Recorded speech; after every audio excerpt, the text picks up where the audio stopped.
La salle Henri Gène pour accueillir en Belgique Catherine Ducomin-Nagy à l'occasion de la sortie de son livre C'est loyauté qui nous libère. Merci beaucoup Marc pour cette introduction et surtout pour l'effort qui a été fourni, d'organiser cette soirée et la journée de demain. Il est vrai donc que c'est une... Ça marche? Il faut que je tienne comme ceci. Ok. Oh, ouais, on se débrouille avec ça. Alors, c'est vrai qu'il y a assez longtemps que je n'ai pas repassé à Bruxelles. Il y avait une période où on était en Belgique assez fréquemment, mon mari et moi, autour de l'Institut liégeois chez Jean-Marie Lemaire. Et nous avons été aussi à quelques fois à Bruxelles, mais il y a eu une période, disons, où nous n'avons pas circulé sur la Belgique, et je suis extrêmement heureuse de pouvoir être ici de nouveau, et surtout aussi de pouvoir partager avec vous certaines nouvelles idées sur l'évolution de la thérapie contextuelle et sur un nouvel étayage, je dirais, de l'approche contextuelle. Et je vais vous expliquer pourquoi. Donc, je ne vais pas vous parler strictement parlant de thérapie contextuelle, ce n'est pas le but de la soirée d'aujourd'hui, tout de même, on ne peut pas l'oublier parce que c'est le fondement de ce qui va être envisagé aujourd'hui, qui est surtout la question de la loyauté dans tous ses aspects. Dans la première partie de ma présentation, je vais discuter des bases qui ont amené à la découverte de l'importance de la loyauté pour les relations familiales. Et ensuite, examiner la loyauté sous l'angle des 5 dimensions dont nous allons parler tout à l'heure, de ce qui s'appelle la réalité relationnelle, et finir par une discussion d'une nouvelle dimension en thérapie contextuelle, qui en fait est une dimension qui a été reprise et on pourrait dire mise en exergue, mais qui en fait est sous-jacente à toute l'approche contextuelle, et qui était déjà évoqué depuis le tout début de la thérapie contextuelle. Donc c'est le parcours que je vous propose ce soir, et avec ensuite à l'appui une discussion dans laquelle vous pourrez poser vos questions ou présenter vos remarques.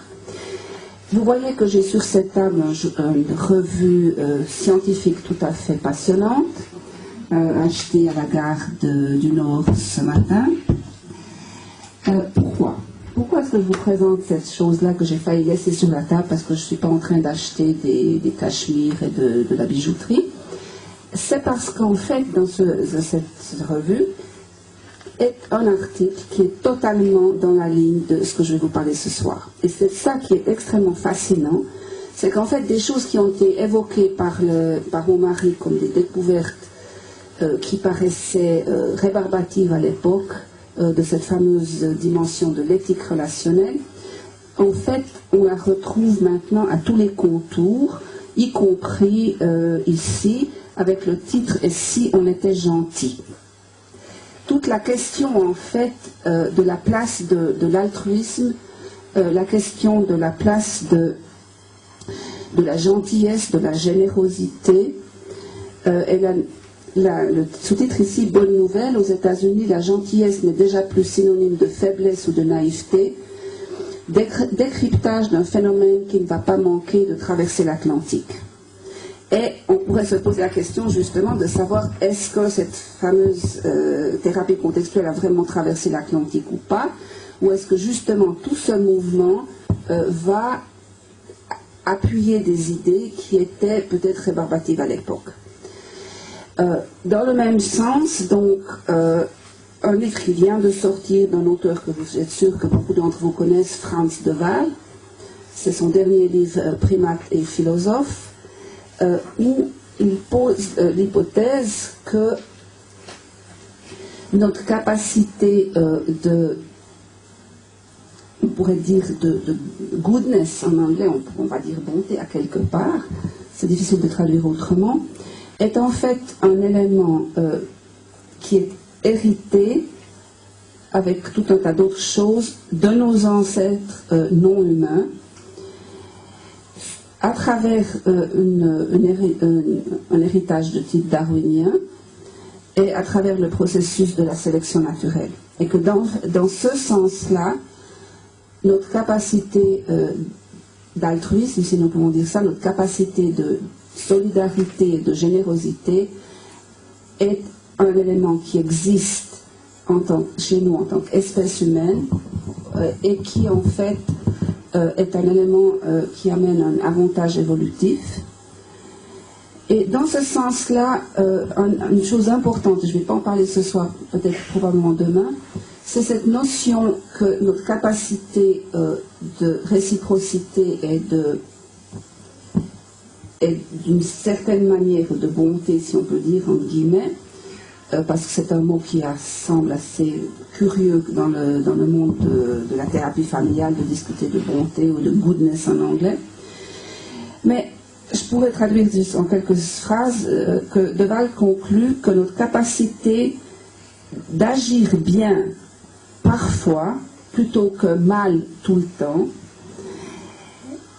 a son origine dans les émotions que nous partageons et une capacité que nous partageons avec les animaux, et que en fait il voit cette capacité de tenir en compte des besoins des autres, capacité de solidarité, d'assistance à l'autre, non pas comme une espèce de chose qu'on aurait acquis très tardivement, comme une sorte de vernis de dernière minute sur une nature qui serait une nature égoïste, violente et égoïste, si on peut dire, mais qu'il s'agit en fait d'une capacité que nous avons dès les débuts, dès nos origines.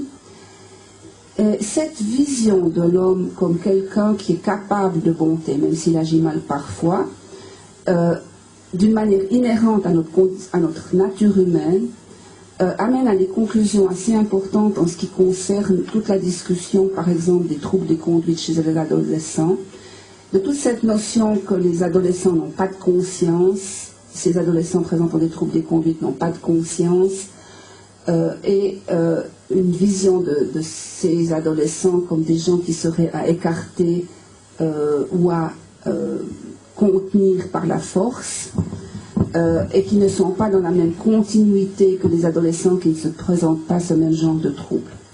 Donc cette vision amène à une possibilité de revoir toute la question du traitement des troubles des conduites sur la base d'une évocation de la capacité à donner de ces jeunes, plutôt que de s'enferrer dans une escalade de revanche réciproque, c'est-à-dire où l'adolescent se venge et ensuite le système scolaire ou public se venge sur l'adolescent avec une escalade de la violence et une escalade des moyens de contrainte et de l'enfermement, de notre isolement. Je ne vais pas aborder ce sujet ce soir, mais simplement pour vous rappeler que ces questions qui peuvent paraître relativement abstraites d'éthologistes, de biologistes de l'évolution, de philosophes, en fait ont des implications très concrètes pour notre société dans la vision que nous avons des jeunes et des possibilités de les aider. Alors, je vais reprendre maintenant un tout petit peu l'histoire de la thérapie contextuelle, où justement, ce qui s'est passé pour mon mari Ivan Bozomelinage, c'était dans une période qui était nouvelle pour tous les pionniers de la thérapie familiale, qui était de voir ce qui se passait quand on avait en présence plusieurs membres d'une famille, donc un champ tout à fait nouveau pour toute cette génération. Ce qu'il a pu lui mettre en évidence à travers l'analyse de centaines de bandes vidéo, de centaines d'heures de thérapie, c'est que chez les patients psychotiques, qui était la population avec laquelle il travaillait, la population de patients qui souffraient de schizophrénie, que la capacité de tenir des comptes relationnels, la capacité d'évaluer les relations en termes de réciprocité, en termes d'équité, en termes d'attente en retour de ce qui a été donné, dans le donner et le recevoir, était une capacité qui ne disparaissait pas chez le patient schizophrène, alors même que sa capacité d'évaluer la réalité au sens banal du terme, c'est-à-dire de savoir que ce bruit n'est pas une voix, quelqu'un qui parle de l'extérieur, qu'il n'y a personne dans la pièce qui lui parle, qu'il n'y a personne dans la pièce qui voit. Donc, que ces distorsions de la réalité qu'on trouve chez le patient schizophrène, on ne les retrouve pas dans cette même mesure du tout dans la capacité d'évaluer l'équité dans les relations ou dans une préoccupation pour la justice. Je vous en donnerai un exemple qui m'avait beaucoup touché, moi, en tant que jeune praticienne psychiatre.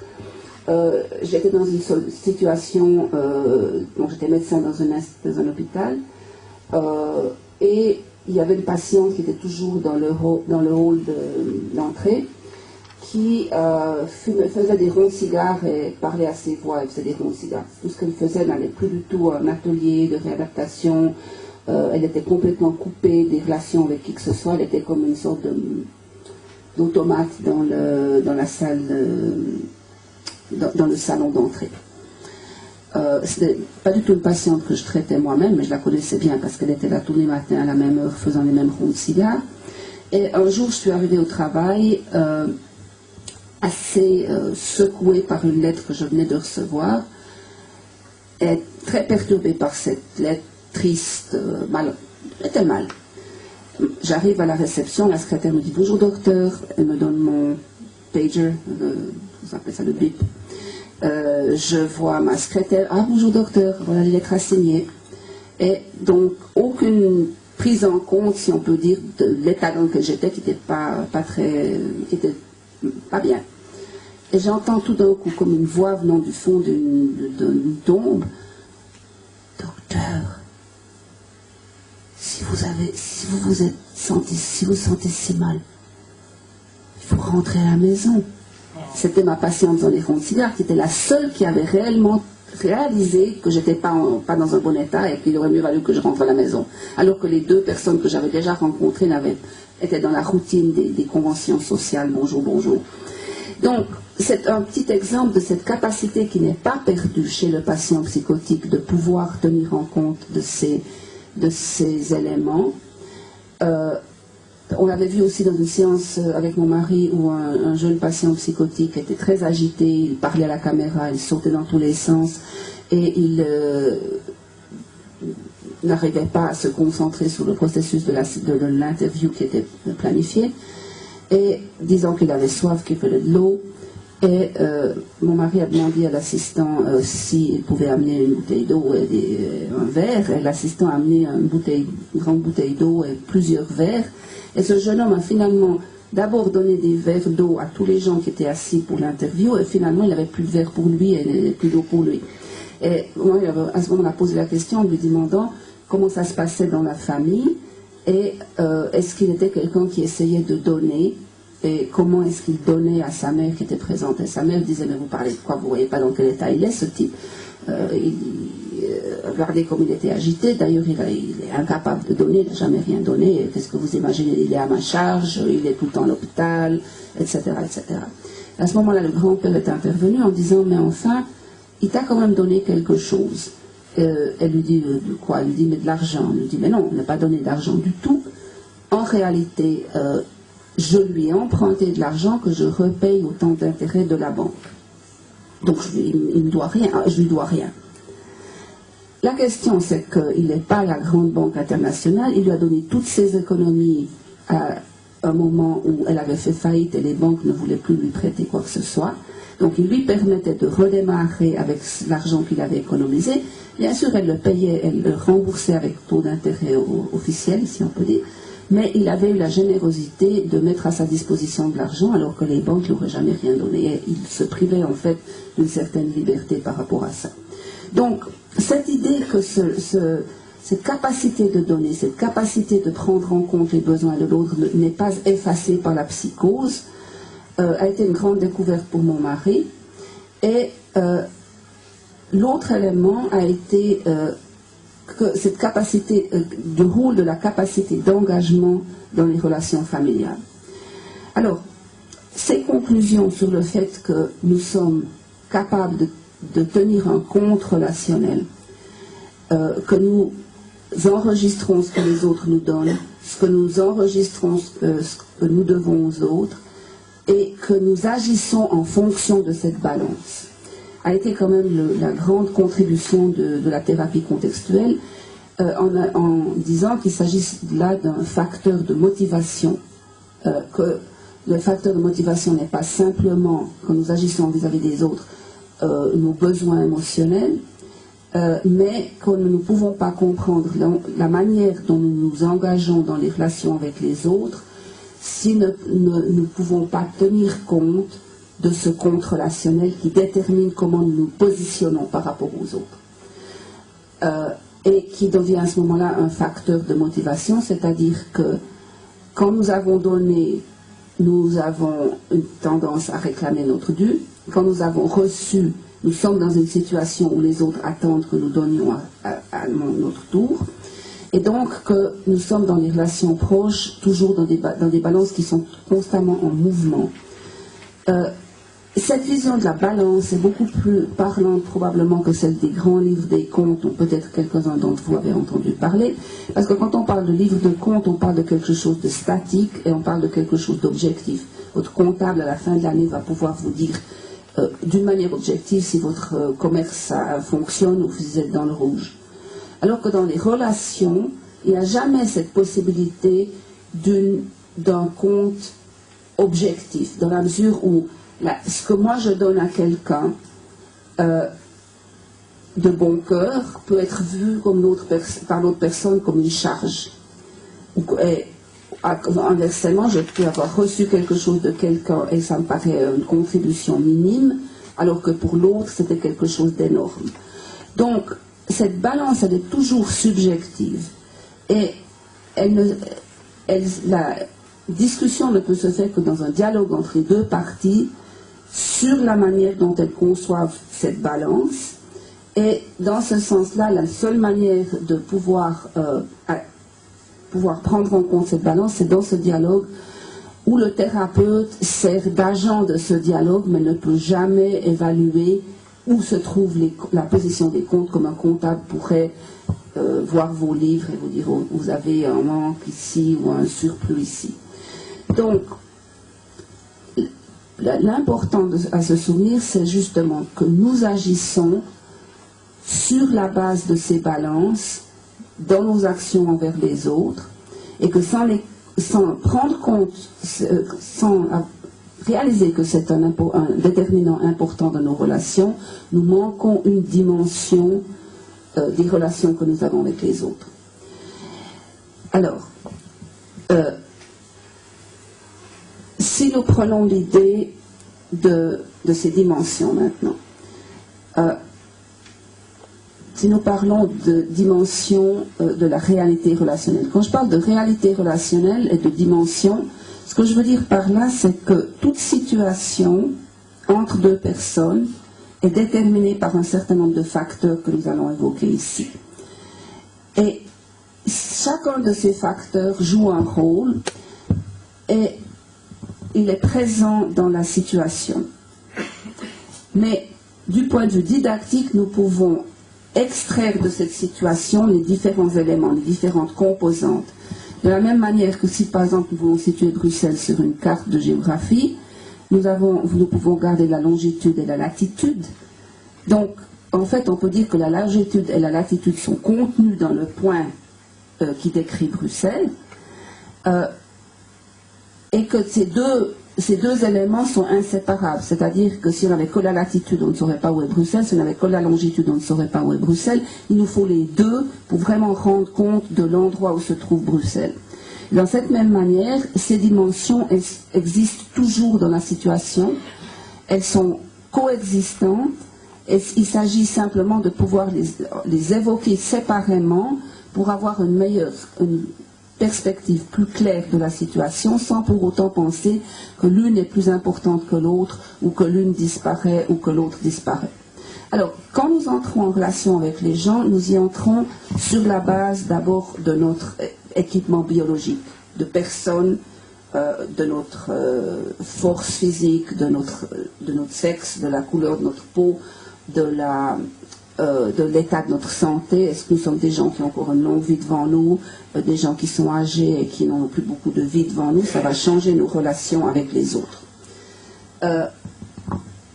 Donc, ça, c'est la première dimension qu'on appelle la dimension des faits ou la dimension des données de fait, des éléments qui sont établis au moment où nous entrons dans la relation.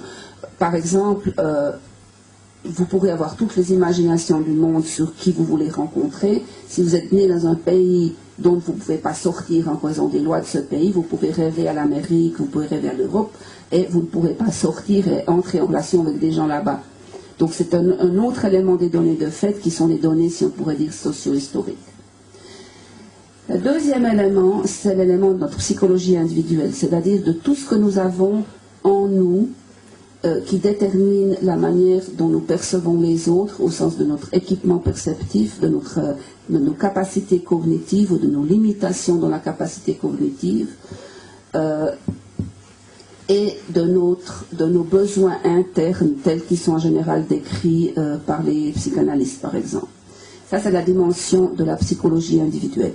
Ces deux premières dimensions, elles nous accompagnent toujours, que nous soyons seuls sur une île déserte. Nous allons avoir un corps avec des limitations physiques ou des atouts physiques qui nous permettent de mieux survivre.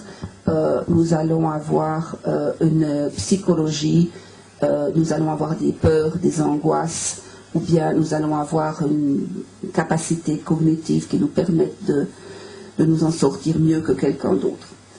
Mais là encore, pour ces deux premières dimensions, nous n'avons pas besoin d'être en relation avec les autres. Pour la troisième dimension, c'est la dimension qui a été décrite par tous ces pionniers de la thérapie de famille qui se sont intéressés à ce qui se passe quand on a plus qu'une personne dans la situation. Et c'est donc tout le monde de la description de la somme des individus comme système, toute la science, si on peut dire, des systèmes qui interviennent dans cette dimension. Par exemple, donc, c'est la dimension qui explique que, par exemple, nous ne votions pas la même chose si nous votons à bulletin secret, qui serait notre psychologie, notre décision intellectuelle, ou si nous votons à main levée, ce qui implique qu'en fait, nous devons tenir compte des forces en présence, c'est-à-dire des alliances qui sont en présence, c'est-à-dire du fait que si on vote pas pour son patron, on peut perdre sa place, même si on n'a pas envie de voter pour son patron, et des choses de ce genre.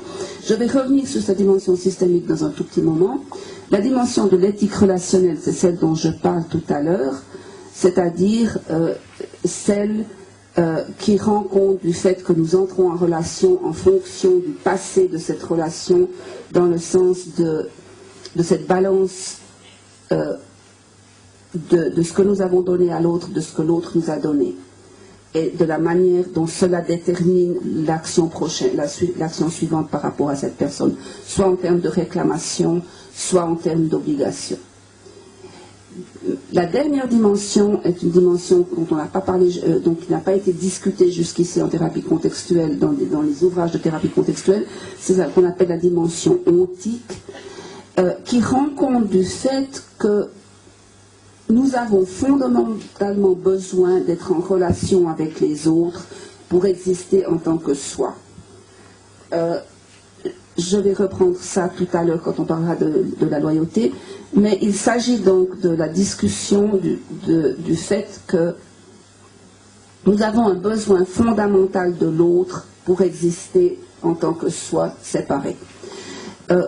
Pour terminer avec De Waal, donc, et toute cette discussion donc de l'origine, je dirais de l'origine biologique ou évolutive de l'éthique relationnelle telle qu'elle est décrite en thérapie contextuelle, c'est ça le lien.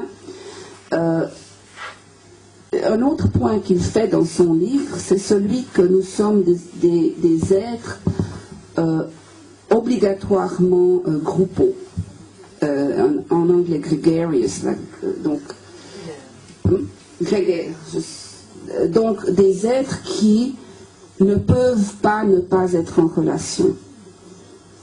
Et donc, dans ce sens-là, il dit qu'à part la peine de mort, la peine la plus grave, c'est celle de la condamnation à l'isolement complet. Et cette notion fait justement appel à cet élément ontique où la relation est nécessaire, nous est nécessaire indépendamment de sa qualité. Dans ce sens-là, qu'il vaut mieux une mauvaise relation que pas de relation du tout, mais dans un sens existentiel. Dans le même sens que certains prisonniers politiques racontent que la torture de l'isolement est bien pire que la réalisation que maintenant, je vais prendre ces choses en compte. Le prisonnier qui est en isolement complet, qui sait qu'il va être sorti de sa cellule pour être torturé, raconte souvent qu'ils ont l'expérience d'un soulagement, alors qu'ils savent que la minute suivante, ils vont être torturés, parce que le soulagement, c'est de la perte de la continuité du soi, et que la torture physique est moins effrayante et moins désespérément effrayante que la perte de la continuité du soi à travers le vide de toute relation. Et ça, c'est assez bien décrit par certains prisonniers politiques. C'est tout à l'heure une des grandes discussions de toute la situation maintenant de Guantanamo. C'est des sujets qui sont revenus sur le tapis avec le traitement des prisonniers en isolement à Guantanamo. C'est donc pas du tout des sujets anciens. Et d'autre part, c'est le sujet d'un livre extrêmement intéressant. En français, c'est je crois traduit sous le titre du joueur d'échecs de Stefan Zweig.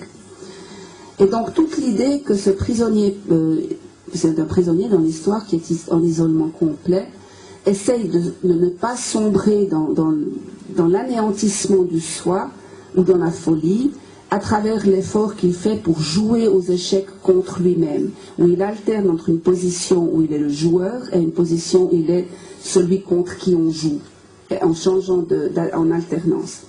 Et donc cette nécessité que nous avons d'être en relation pour exister en tant que soi, et je dis le mot soi en tout à fait général, hein, il n'y a pas de... parce que chaque école de psychologie a sa propre définition de ce qu'est le soi, ou le moi, ou le je. Là, je le prends en termes très génériques de la moi par rapport à un autre. Et donc, ceci va avoir une implication pour la loyauté, parce qu'on a beaucoup parlé de la loyauté basée sur l'obligation de rendre ce que l'on a reçu, une forme d'engagement basée sur une obligation. Et en fait, nous avons besoin des autres pour exister, et dans ce sens-là, la possibilité d'être loyal à quelqu'un est une manière d'échapper à cet anéantissement que nous aurions si nous n'avions aucune personne à qui être loyal, quel que ce soit le mérite de la personne qui reçoit notre engagement. Et donc ça, c'est une perspective qui est importante par rapport à toute une série de situations que l'on voit, où une personne pourrait se montrer loyale à un parent non méritant, par exemple. Et pour vous rappeler aussi que, on parlait maintenant de torture, d'isolement au sens de torture politique. Je ne sais pas si vous êtes familier avec la question de l'accouchement sous X qui existe en France. Je ne pense pas qu'il existe en Belgique. L'idée dans l'accouchement sous X est qu'une mère a la possibilité de mettre au monde un enfant en entrant dans la maternité comme Madame X, sans aucune possibilité pour l'équipe soignante, gynécologue, infirmière de savoir qui elle est. Et la seule condition, c'est qu'elle laisse son passeport dans une enveloppe scellée au cas où elle décéderait. Mais si elle ne décède pas, elle repart avec son passeport et personne ne saura jamais qui a été la mère de cet enfant. Donc il ne s'agit pas d'un secret, il s'agit d'une incapacité de l'équipe soignante de savoir qui cette personne est. C'était une stratégie qui avait été utilisée probablement pour protéger les avoirs de famille où une femme avait eu une relation avec quelqu'un d'inférieur, si on peut dire, de manière à ce que ce, en guillemets, bâtard ne puisse pas se retourner contre la famille d'origine pour obtenir quelque chose. Donc il n'y avait aucune possibilité de revenir en arrière vers la mère. Donc bien sûr, le père, on n'en parle même pas parce qu'il est à ce moment-là encore plus inconnu. Et alors, ce qui est frappant, c'est que dans toutes les situations d'adoption, de placement, de fécondation par donneur inconnu, soit de sperme ou d'ovule, il semble tout de même que ce soit les gens qui soient nés sous X qui présentent le plus de difficultés, parce qu'il n'y a on pourrait dire aucune patère pour accrocher un chapeau. C'est-à-dire il n'y a rien sur lequel ils puissent accrocher le rien à cette personne qui les a fait, alors que par exemple que dans une famille adoptive, on peut dire bon, ta mère était adolescente avec 11 ans quand elle s'est fait, c'est pour ça qu'elle t'a pas élevé, ta mère avait déjà 10 gamins, c'est pour ça qu'elle t'a pas élevé, etc. Donc l'enfant peut avoir une vague imagination de quelque chose qui sert de fond à son identité, alors que dans l'accouchement sous X, il n'y a rien du tout. Alors, ceci étant dit, je vais reprendre donc la discussion de la loyauté sous l'angle de ces 5 dimensions. Et avant de faire ça, rediscuter un petit peu de la découverte de la loyauté comme facteur dans l'homéostasie familiale. Parce que c'est à partir de là qu'il y a une dérive de penser que la loyauté est un lien qui assujettit, un lien qui paralyse plutôt qu'un lien qui libérerait. Je ne vais pas refaire l'histoire de la thérapie de famille ou nous raconter trop de choses. Simplement pour dire 2 choses. C'est que, je pense que tout le monde ici dans cette salle est familier avec les notions de système. Donc, dans leur définition des systèmes, sont des systèmes plutôt qu'un amas de pièces séparées. Donc, par exemple, que le système familial est plus que la somme d'individus jetés ensemble, si on peut dire, parce que les systèmes ont donc une capacité de maintenir leur structure en face de leur environnement et de réagir aux changements de manière à ce qu'ils puissent retourner à leur état de départ après qu'il y ait eu des changements. Donc ça, c'était la grande découverte, donc la définition de tout le fonctionnement des systèmes chez von Bertalanffy dans la théorie générale des systèmes, et donc de l'empreinte de cette théorie générale des systèmes par les thérapeutes familiaux. Le problème de cet emprunt, il est qu'il décrit très bien les mécanismes par lesquels les systèmes pourraient retourner à leur point de départ après les changements, en particulier avec toute la discussion des boucles de rétroaction négative, et dans ce sens-là, donc d'une homéostasie, d'une capacité du système de retourner à son état de départ en fonction de boucles de rétroaction négative. Si je prends l'exemple maintenant, pour bien définir de ce que l'on parle quand on parle d'un système, c'est que, par exemple, dans la mer, la vague n'est pas un système, parce que la vague n'a pas de mécanisme qui lui permette de se maintenir séparée du reste de l'eau, alors que les vagues peuvent être gigantesques, mais très vite, elles redisparaissent en tant qu'eau de la mer. Donc, elles ne sont pas des systèmes dans la mesure où elles n'ont aucun mécanisme qui maintiennent leur structure autour du temps ou qui les font revenir à leur état de départ après qu'il y ait un changement. Par contre, le poisson qui est dans l'eau, il est un système, il est un organisme vivant qui est un système vivant. Il a des mécanismes qui lui permettent d'établir sa limite par rapport à l'eau, qui lui permettent de maintenir sa structure autour du temps et qui lui permettent en même temps de maintenir sa structure malgré le fait qu'avec le cours du temps, toutes ces cellules se sont renouvelées et que les cellules qu'il aura dans 5 mois ou quelque chose comme ça ne sont pas encore présentes.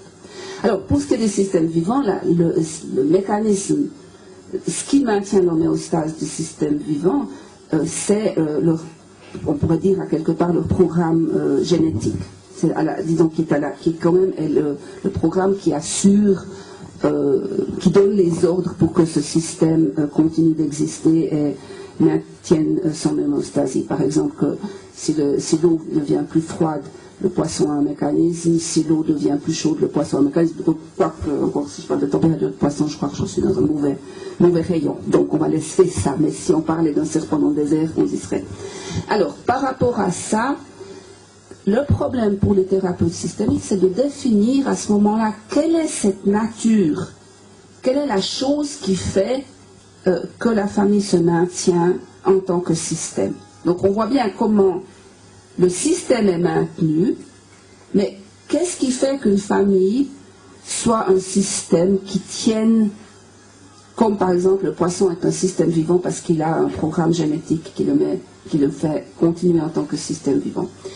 Et là, il semble, et je ne vais pas aller trop loin dans la discussion, mais il semble que c'est vrai que les thérapeutes familiaux classiques ont de la peine à définir quel est l'ingrédient qui fait que ce système existe et maintienne son homéostasie. Et que là, la proposition qui était faite par mon mari, c'était de dire que la loyauté est cet ingrédient, que c'est en fait l'engagement personnel de chacun des membres de la famille à rester membre de cette famille qui devient l'ingrédient qui fait que la famille continue d'exister en tant que système. Et que dans ce sens-là, il y a bien sûr une famille qui existera dans la continuité génétique, c'est-à-dire que, à moins qu'il y ait une extermination d'une famille complètement, il y a toujours des gènes qui passent d'une génération à l'autre et que dans ce sens-là, la survie du système familial, elle est assurée à travers la survie des gènes des membres de la famille. Ça, c'est un des éléments. Certainement qu'il y a des lois qui font que les parents ne peuvent pas simplement balancer leurs enfants sur la rue et qu'ils doivent garder leurs enfants jusqu'à ce qu'ils soient adultes.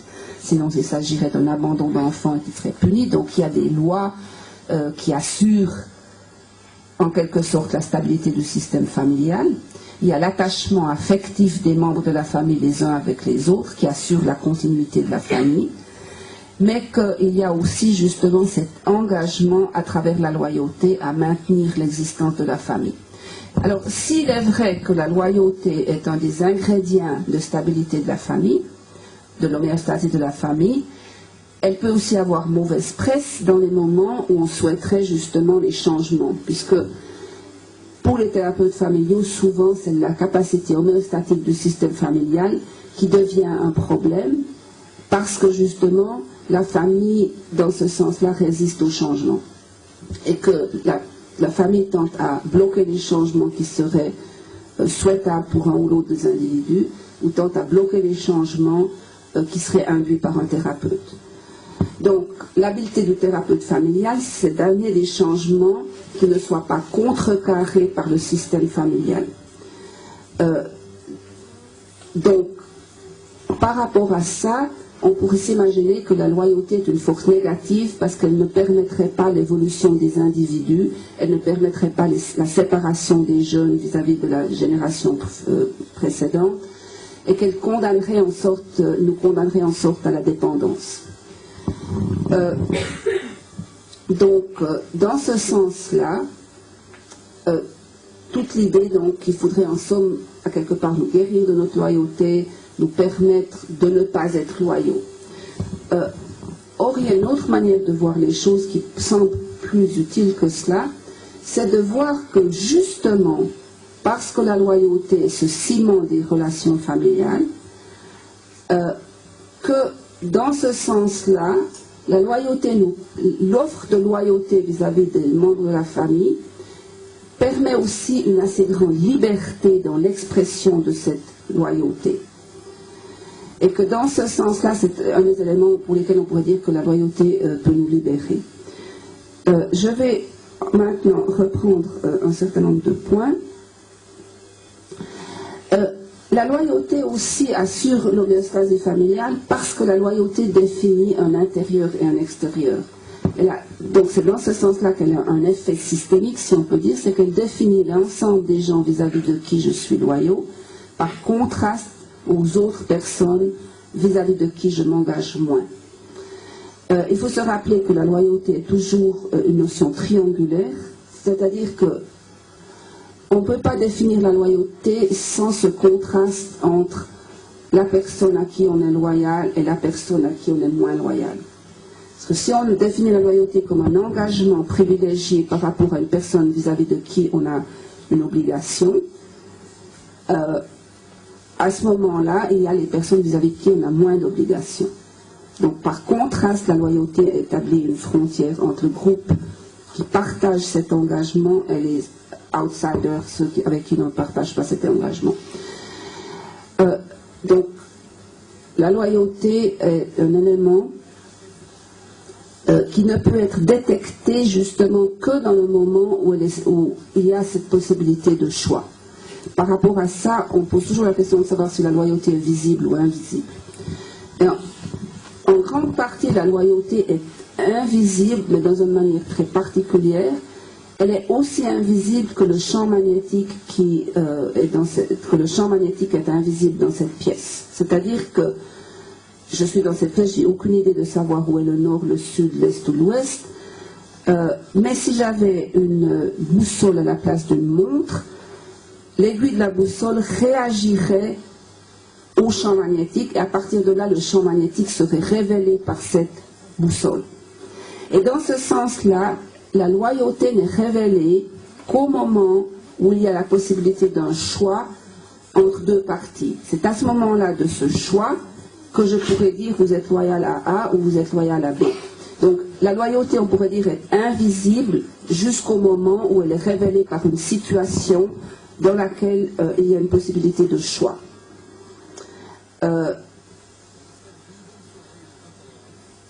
Maintenant, je vous donne un exemple que j'ai donné hier à propos d'un drapeau.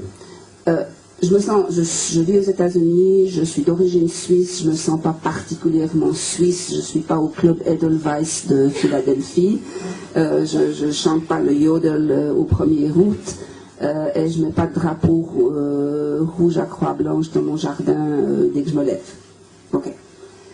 Donc, je me sens aussi peu suisse que l'être dans ce sens-là. Je vis aux États-Unis depuis 20 ans. Nous avions un immeuble professionnel et nous avons loué le premier étage de l'immeuble à un locataire. Un jour, j'arrive au bureau, et je passe devant la maison en circulant et je vois un drapeau américain dans ma pelouse. Et je me dis, mais c'est pas possible. Qui c'est qui a fait ce coup-là?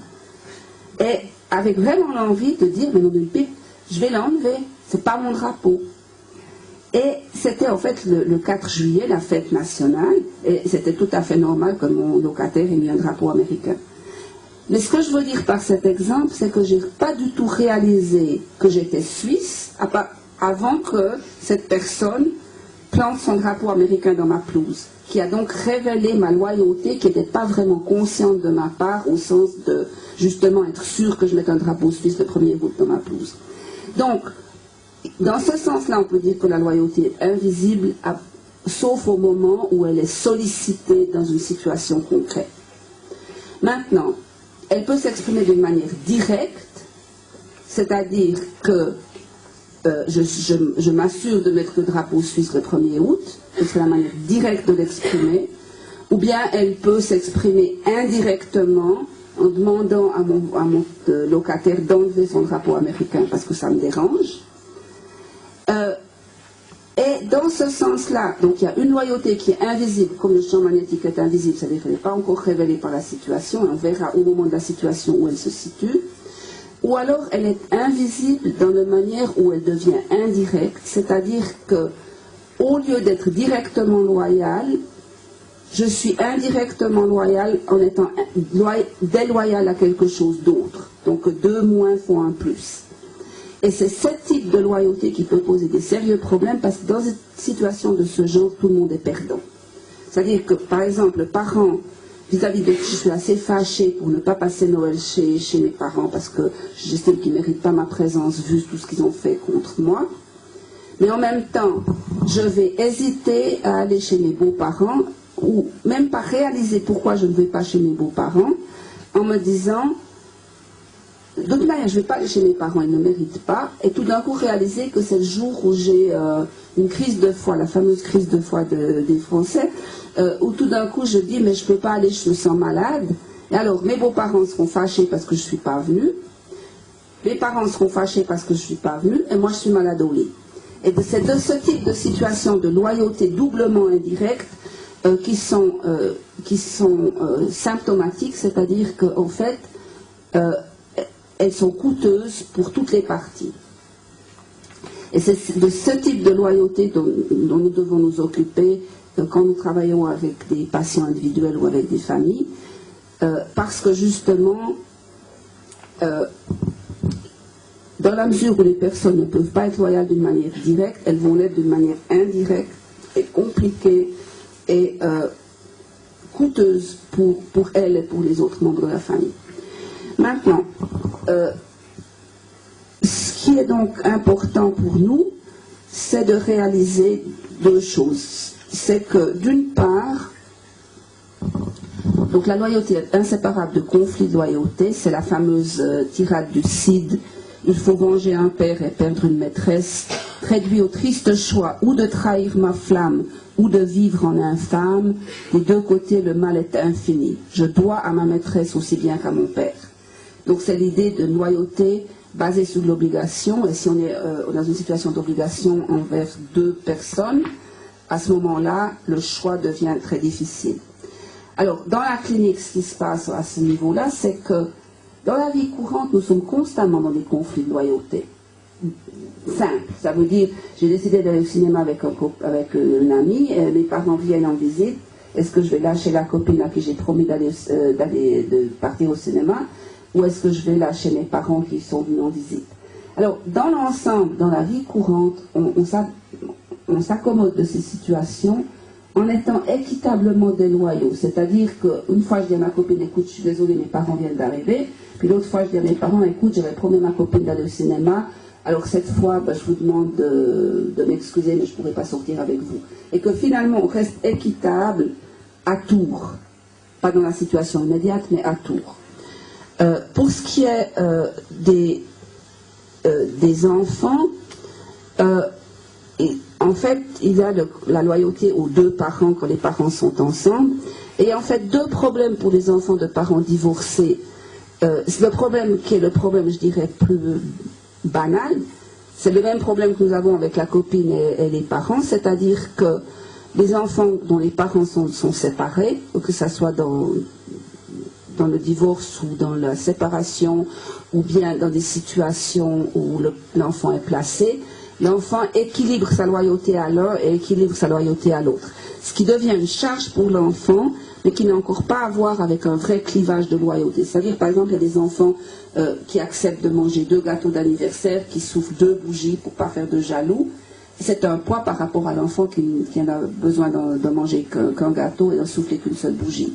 Il y a des enfants à ce moment-là qui rendent tout le monde d'accord en ne donnant pas à l'un et donnant pas à l'autre. C'est une manière d'être loyal aux deux parties que d'être contre les deux de manière égale, si je peux dire. Pour revenir à la Suisse, il y a une définition de la neutralité suisse. Tout le monde parle de neutralité suisse, tout le monde connaît ça. Vous savez, la définition de la neutralité suisse, c'est d'être contre tout le monde exactement la même chose. Donc, c'est d'un pied de vrai. Je ne dis pas de mensonge à ce sujet. Donc, ce qui veut dire, en fait, d'être équitable par le fait de ne pas donner ni à l'un ni à l'autre. Le clivage de loyauté est une situation beaucoup plus grave où un des parents réclame comme preuve de loyauté le rejet de l'autre. Et ça, donc, c'est une chose qui est très différente de l'enfant de parents divorcés qui doit simplement jongler avec 2 obligations et tâcher d'être équitable vis-à-vis des deux, qui est une charge. Le clivage de loyauté en tant que tel est beaucoup plus grave parce qu'il met l'enfant dans l'impossibilité d'être loyal ou à l'un ou à l'autre. Parce que ce qui est demandé comme preuve de loyauté, c'est la trahison de l'autre. Et ça, c'est une situation qui est cliniquement extraordinairement destructive pour l'enfant. Donc une des situations dans lesquelles nous sommes souvent appelés à intervenir en tant que thérapeute. Alors, donc, on a dit maintenant que la loyauté était donc ancrée en partie. Maintenant, on va parler des 5 dimensions de la loyauté. Alors, une partie de la loyauté, elle suit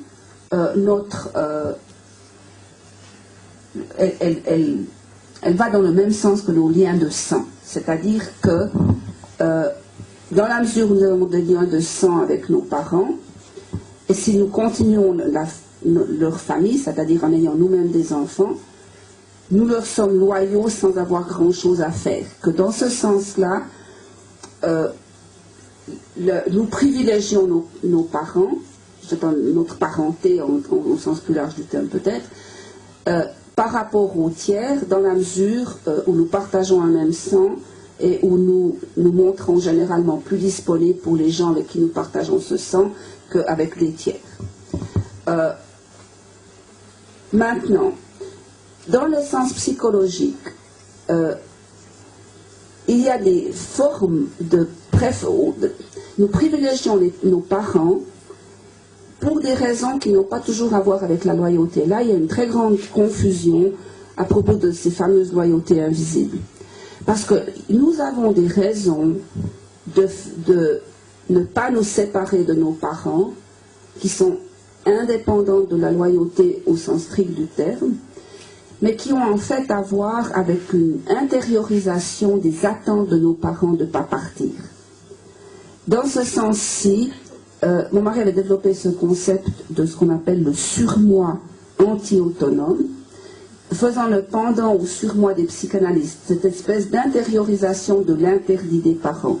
Alors, en ce qui concerne les psychanalystes, cet interdit des parents avait à voir avec la sexualité, avec l'intégration du tabou de l'inceste. Alors, pour lui, il avait à voir avec une sorte d'intériorisation de cette attente du parent qu'il est mal de partir. Et dans ce sens-là, l'idée de se séparer du parent entraîne une culpabilité psychologique du même ordre que la culpabilité psychologique dont souffre la personne qui pense à qui a une impulsion sexuelle et qui en même temps a intégré ce tabou de la sexualité. Dans ce sens-là, la personne ne se sépare pas, ne part pas, ou on pourrait dire reste loyale aux parents, en fonction de cet interdit intériorisé. Et que, dans ce sens-là, on pourra parler de réelle loyauté qu'au moment où la personne aura réellement la liberté de quitter. Parce que tant qu'il s'agit d'une sorte de téléguidage interne qui vous empêche de partir, vous n'avez même pas la possibilité d'être déloyal parce que vous n'avez pas la possibilité de partir. J'utilisais l'image du chien. Le chien qui est tenu strictement en laisse ne va pas pouvoir partir, donc on ne peut pas parler de loyauté du chien qui viendra vers vous si vous le tenez en laisse et qu'il ne peut pas partir. Vous pouvez même avoir, je ne sais pas si ça existe ici, des espèces de barrières invisibles. On met un fil autour de la propriété avec une batterie et le chien a un collier et se fait secouer quand il va vers la barrière. Quand il sort de la propriété, parce qu'il a le fil qui est enterré juste à la limite de la propriété. Et vous savez bien, comme les chiens peuvent être bien dressés, qu'à un moment donné, le chien ne partira pas, même s'il y a une panne d'électricité ou même si vous avez oublié de lui mettre son collier, parce qu'il pensera qu'il se sera secoué s'il essaie de sortir. Et il ne sortira plus. Et c'est la même chose pour l'enfant qui a intériorisé cet interdit du parent de se séparer. Même si le parent devenait moins nécessiteux de la présence de l'enfant, le parent devenait plus libre de laisser partir l'enfant, l'enfant resterait avec la culpabilité de partir, qui aurait été une culpabilité intériorisée. Et on le voit bien dans cette espèce de mouvement, par exemple chez les adolescents, où des parents qui ont été assez possessifs, finalement font une démarche qui leur permet d'être un petit peu plus soutenants dans le mouvement de l'enfant vers l'indépendance, et en même temps l'enfant dit, mais tu es sûr que tu me laisses partir? Et qui en fait n'est pas sûr d'être libre, même après que le parent ait fait la démarche qui lui permet de laisser partir cet enfant. Alors ça, c'est au niveau individuel, et au niveau du système familial, il y a cette description de la collusion pour l'évitement du deuil, c'est-à-dire que, en fait, au niveau systémique, même si un des membres de la famille devient plus libre de voir partir l'autre, le rôle de celui qui retient en arrière l'enfant sera repris par un autre membre de la famille. Et que dans ce sens-là, il y aura une alternance de rôle de celui qui retient et de celui qui essaye de partir, qui fera que dans la somme totale, personne ne part vraiment. Dans l'exemple de mon livre, c'est l'histoire d'une mère qui a été une énorme difficulté à voir sa fille partir, qui disait mais dans ma tête, je la vois comme quelqu'un qui ne me quittera jamais. La fille elle-même rapporte un rêve où elle essaie d'avancer dans un grand chemin et elle a l'impression qu'il y a un chien qui vient depuis l'avant aboyer contre elle pour la faire reculer. Donc elle a cette intériorisation de cet interdit de partir. Et les deux femmes font un travail où il semble qu'il y a un certain progrès qui est fait, qui aboutit à la décision que cette jeune fille participe à un bal, dans lequel un jeune homme l'amènera à ce bal. La mère fait des grands efforts pour lui acheter une robe de bal, pour l'aider à aller au bal. Et à mon grand dame, c'est une famille dont j'avais en traitement, j'entends après la soirée qu'en fait, le père était sûr qu'elle n'allait pas aller au bal. Elle a eu une crise de panique en arrivant au bal. Le jeune homme est rentré chez les parents de la jeune fille pour demander ce qu'il fallait faire. Et le père leur a dit « Mais vous en faites pas, il n'y a pas besoin que vous retourniez au bal. Je vais de toute manière faire un grand repas pour vous et on pourra faire des photos avec la robe de bal chez nous. » Donc au moment où c'est la mère qui a fait le progrès, c'est le père qui reprend le rôle de celui qui ne laisse pas partir la fille. Donc ça c'est un élément systémique. Maintenant, dans l'élément ontique, la question, dans l'élément éthique, la loyauté est basée justement sur la réciprocité. J'ai fait ça pour toi, tu fais ça pour moi, donc d'assistance mutuelle et de retour pour l'engagement des parents. Et c'est là qu'on voit, par exemple, dans l'histoire de Aîné, qui doit à son père de ne pas le laisser dans Troie qui brûle, et qui le prend sur ses épaules, même si ça retarde son départ ou ça pourrait le mettre en danger, parce qu'il a une loyauté filiale qui était basée sur la loyauté parentale d'un père qu'il a élevé et qui lui a beaucoup donné. Donc, dans ce sens-là, donc, il y a une articulation entre la loyauté du parent vis-à-vis d'un enfant, c'est-à-dire l'engagement d'un parent à élever un enfant malgré ce qu'il en coûte, au sens d'engagement personnel, au sens de travail, et en même temps d'enfants qui rangent l'appareil par la suite en étant disponible pour le parent qui devient âgé. Je travaille beaucoup avec des jeunes asiatiques et une chose qui m'interpelle beaucoup pour ces jeunes qui ont fait tout pour arriver aux États-Unis, même toutes sortes de combines pour finalement pouvoir vivre aux États-Unis, qui ont maintenant une trentaine d'années, en gros, le nombre de ces jeunes que je connais environ 25-35 ans, il n'y en a aucun qui pense qu'il pourra élever son enfant aux États-Unis. Tous veulent les renvoyer en Asie, parce qu'ils disent, s'ils grandissent aux États-Unis, ils seront déloyaux quand nous serons âgés, et la seule manière d'éviter qu'ils aient cette mauvaise influence de cette propension à la déloyauté des jeunes Américains, c'est qu'ils soient élevés, que nous nous en séparions et qu'ils soient élevés en Asie avant de revenir s'occuper de nous plus tard. Donc c'est quand même assez affolant de penser que ces jeunes n'ont aucun espoir que dans cette société américaine, ils puissent acquérir une conviction sur la validité de la loyauté, si on peut dire. Donc, d'une société qu'ils voient comme une société qui encourage la déloyauté. Donc là, ils ont la peur de ne pas être pris en compte par les gens vis-à-vis de qui ils ont investi. Donc ça, ce serait dans la dimension de l'éthique relationnelle. Maintenant, dans la dimension ontique, je vais vous faire, il y a ce schéma qui avait été mis d'abord ici. Je vais enlever ceci. Donc, nous avons, c'est ça que je vais donc examiner avec un peu plus de détails puisque c'est plus ou moins nouveau. Vous en tant que sujet, qui vous faites émerger en tant que sujet, parce qu'en bougeant ce doigt de pied, vous définissez où vous êtes. Mais c'est votre doigt de pied, c'est pas le doigt de pied de quelqu'un d'autre. Donc c'est une espèce d'image que je vous donne pour parler de cette espèce de dédoublement du sujet. Donc le sujet qui est immobile et le sujet qui bouge le doigt de pied, qui fait que vous vous sentez sujet à ce moment-là. Mais c'est une image très, très, un petit peu caricaturale pour essayer d'expliquer cette manière-là. Et c'est probablement, au point de vue clinique, on pourrait parler de la position autiste, où il n'y a pas du tout d'autre, mais il n'y a même pas un dialogue interne sujet-objet.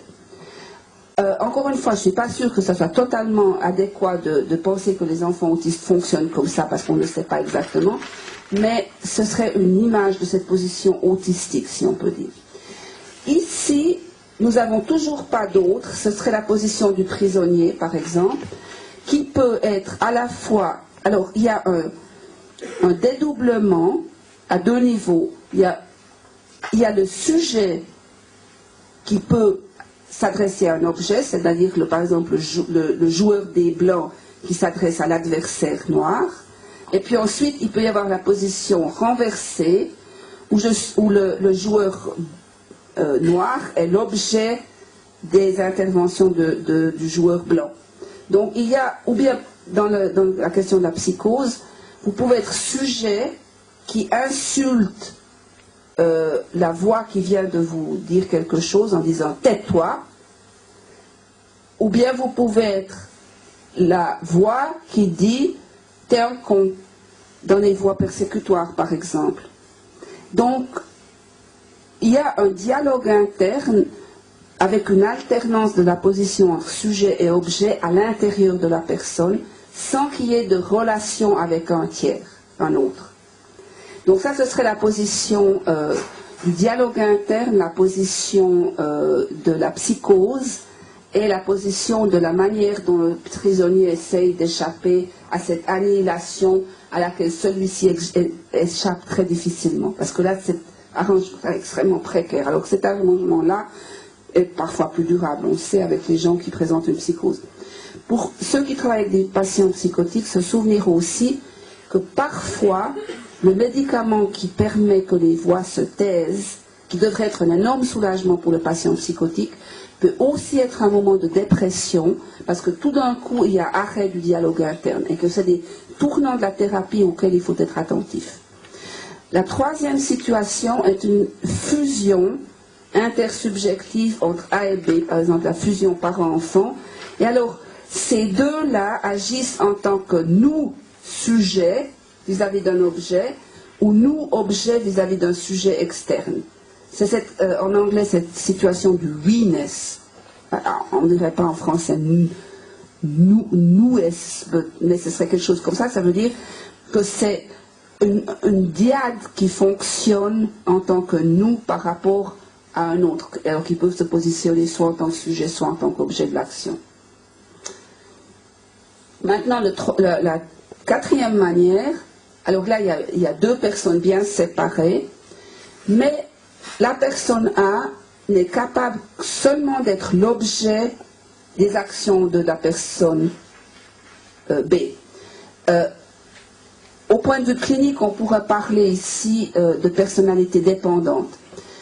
C'est parce que ces personnes qui sont au service, par exemple, d'un patron, au service on voit certaines infirmières des fois, certaines secrétaires, ou dans l'armée peut-être certains soldats, qui sont complètement dans la nécessité d'être commandés.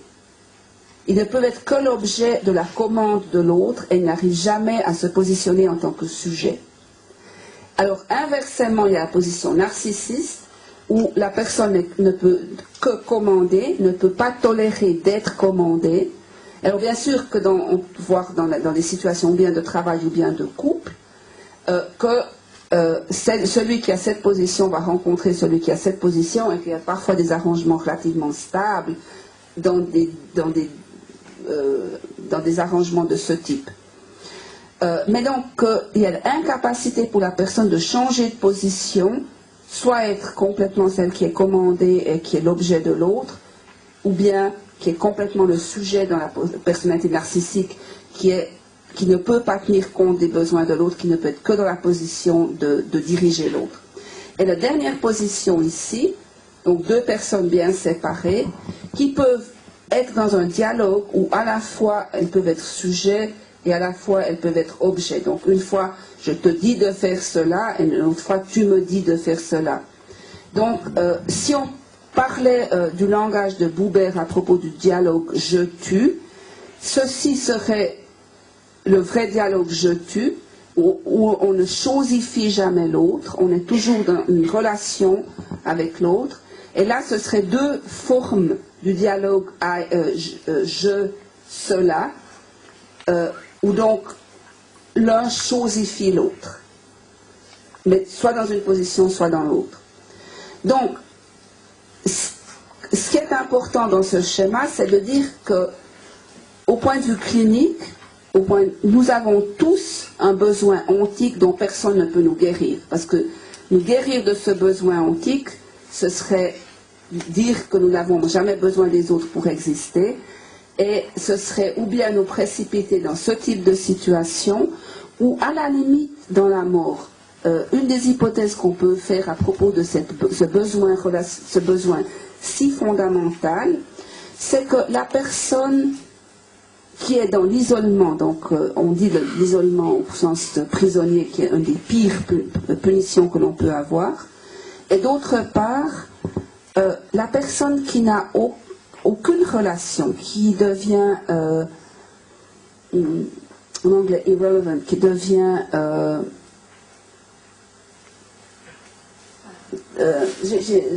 ça va me revenir, la personne qui est oubliée, qui est oubliée sur le sens relationnel. La personne dans un orphelinat dont personne ne s'occupe, le bébé donc, vis-à-vis de qui personne n'a un investissement relationnel. Le vieillard, la personne qui n'a plus de sens dans les relations, est quelqu'un qui en fait est en danger au niveau vital. On voit ces gens oubliés dans une maison pour personnes âgées, donc qui n'ont plus la possibilité de s'insérer dans une relation. Donc ils sont des gens qui sont nourris, qui sont vus par des gens, mais qui n'ont plus d'impact sur la relation, qui n'ont plus de sens. En fait, il n'y a plus de sens parce qu'il n'y a plus de relation. Et on peut probablement mourir de cela. Et bon, c'est pas quelque chose qui est privé médicalement, mais c'est quand même frappant de voir ces gens qui d'un coup meurent sans qu'il soit rien passé de particulier, ou même par exemple dans des situations où deux partenaires ont un Alzheimer, ils n'ont pas la mémoire au niveau de la dimension, dans le sens de la dimension de la psychologie, ils n'ont pas de mémoire directe de l'autre, mais si un meurt, l'autre meurt. En fait, il y a une espèce de perte du fond qui met en danger celui qui reste, même s'il n'y a en fait pas de transaction ou de relation au sens habituel du terme. Donc, pour nous en tant que thérapeutes, l'important c'est de réaliser que ce sont les 6 choix relationnels, enfin choix, c'est les 6 possibilités que nous avons d'être en relation avec les autres, et que soit au niveau développemental ou au niveau de la psychopathologie, nous nous trouvons à un endroit ou l'autre. Alors bien sûr que pour ce qui est de l'enfant qui a un parent qui a ce type de besoin va être absorbé par le parent dans cette fusion intersubjective. L'enfant qui rencontrerait un parent psychotique qui n'arrive pas à intégrer le dialogue avec une personne réelle serait en panne de relation et risquerait à ce moment-là de retomber dans une position plutôt autistique si le parent était incapable de tenir en compte cet enfant. Et j'ai eu un cas clinique dans ma carrière d'une situation de 2 parents qui étaient dans ce type de position, qui n'avaient jamais consommé leur mariage, et un génie de la gynécologie locale leur a proposé une insémination artificielle, et ils n'ont pas pu entrer en relation avec l'enfant, et en fait cet enfant était dans une position qui n'était pas très loin de celle-ci. Bon, avec le traitement les choses ont évolué, mais c'était quand même frappant que dans une situation extrêmement artificielle justement, où de 2 personnes qui n'arrivaient pas, qui s'étaient mis ensemble mais qui n'arrivaient pas à être dans un A et B, une relation entre A et B, n'ont pas pu assumer une relation avec un enfant.